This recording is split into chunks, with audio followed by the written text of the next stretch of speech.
Bonjour, je suis Jean-Christophe Vizier et je dirige les équipes énergie et environnement du CSTB.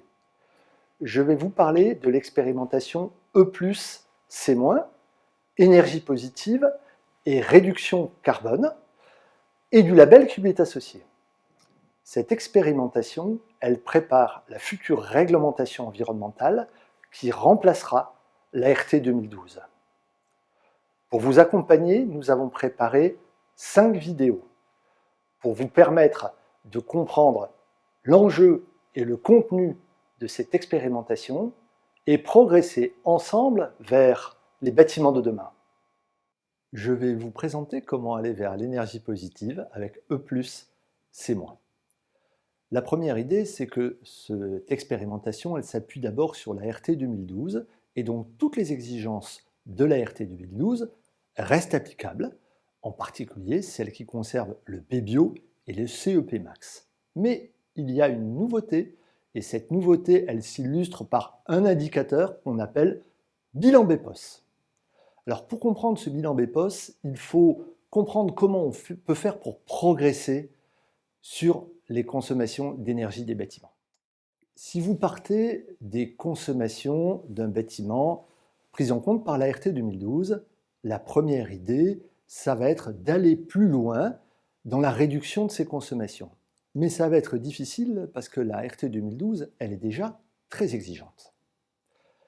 L'idée complémentaire offerte par le label, c'est de remplacer la chaleur fournie par des sources non renouvelables par de la chaleur renouvelable.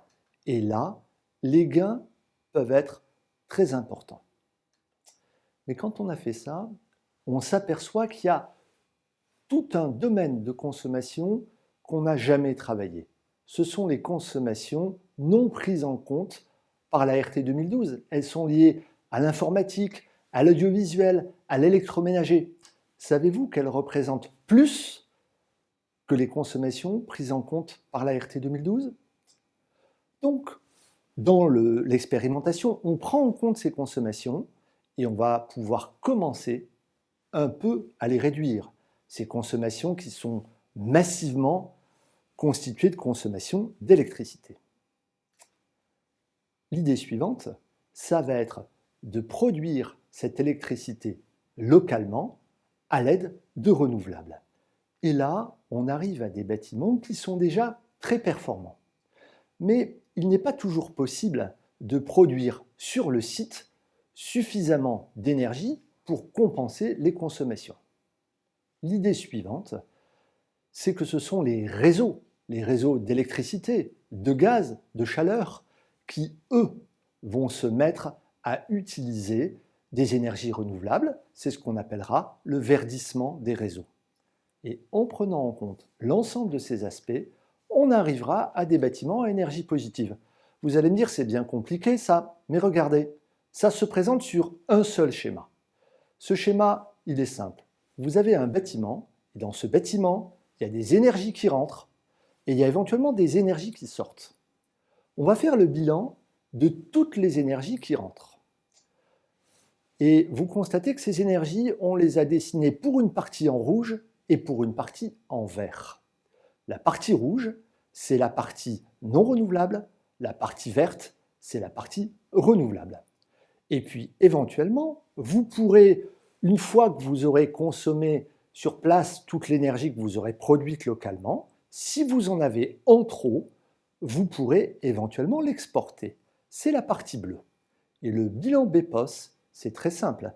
C'est la somme des consommations en rouge moins la somme de l'énergie exportée en bleu. Si vous regardez bien, ce bilan, il permet de prendre à la fois en compte l'efficacité énergétique.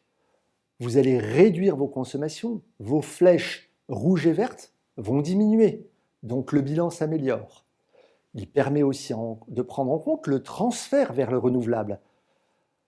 La flèche rouge diminue et est remplacée par une partie de flèche verte.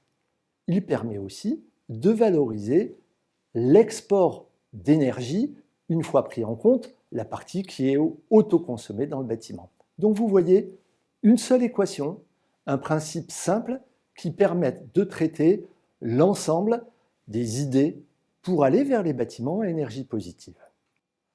Alors, on a vu un indicateur BEPOS calculé à partir d'un schéma très simple. Mais bien sûr, il y a quelques subtilités. En ce qui concerne les usages non pris en compte par la RT 2012, qui sont intégrés dans le bilan BEPOS, on a pour l'instant une première version très simplifiée. Elle sera raffinée au cours du temps.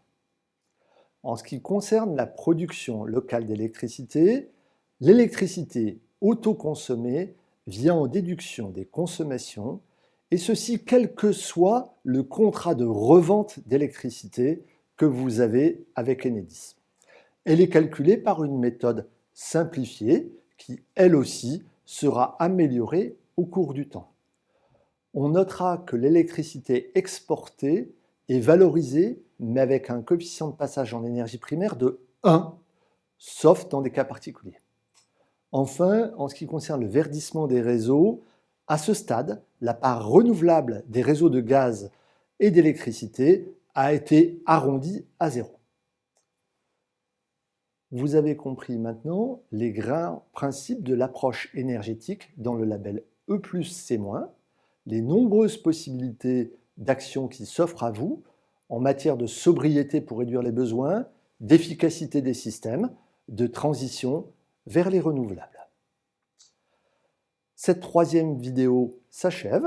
Je vous invite à visionner la quatrième pour comprendre comment réduire les émissions de gaz à effet de serre avec E+C-. Merci et à bientôt.